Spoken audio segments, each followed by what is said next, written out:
நீங்க வேலை பாக்குற இடத்துல நம்ம 2 பேரும் தனியா உட்காந்து இதோ இந்த மாதிரி தினமும் 1 மணி நேரமாவது மனசு விட்டு பேசுறோம்ல, அன்பும் பகிர்ந்துக்கிறோம். இந்த வாய்ப்பெல்லாம் மீனாவுக்கும் ராஜுக்கும் கிடைக்குமா சொல்லுங்க? கிடைக்காது மாமா. ஏன் தெரியுமா? ஏன்னா அவங்க 2 பேரும் வேலைக்கும் காலேஜுக்கும் போறாங்க.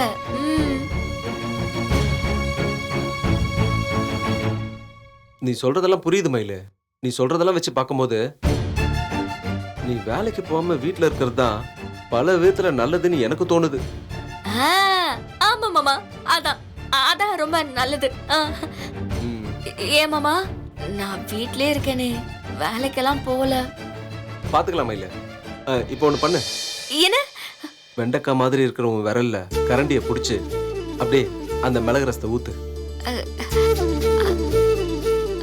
ஏன் மாமா, அந்த வேலை அதான் பாத்துக்கிறேன்னு சொல்லிட்டேனே, நீ ரசத்தை ஊத்து. இதோ மாமா, மிளகு ரசம் ஊத்து. இந்தாங்க.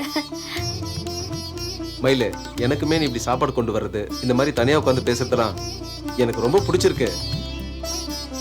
இது என்னைக்குமே தொடரணும்னு தான் நானும் நினைச்சுக்கிட்டு இருக்கேன்.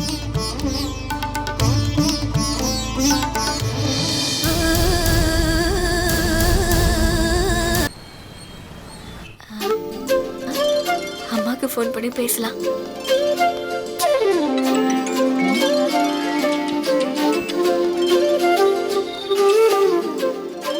மயிலே, சொல்லு மயிலே.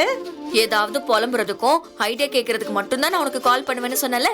நானே இன்னைக்கு ஒரு விஷயத்த வெற்றிகரமா முடிச்சிட்டு தான் உனக்கு ஃபோன் பண்ணிருக்கேன். அப்படி என்ன பண்ண?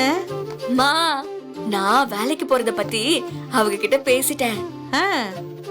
என்னென்னமோ சொல்லி அவங்க மனச மாத்திட்டேன். நீ வேலைக்கு போக வேண்டான்னு அவங்க வாயாலே சொல்ல வச்சுட்டேன். அடி சக்க நானா, உன் புருஷன் சம்மதிச்சிட்டாரு, உன் மாமனார் சம்மதிக்கணுமே. மாமா கிட்ட அவரே பேசிக்குவாருன்னு எனக்கு தோணுதுமா. எப்படியோ ஒரு பெரிய கண்டத்துல இருந்து தப்பிச்ச மாதிரி இருக்கு எனக்கு. பரவாயில்லடி மயிலு, முதல் தடவையா ஒரு நல்ல விஷயம் செஞ்சிருக்க. உன் அம்மாவோட திறமை உனக்கு வர தொடங்கிருச்சு.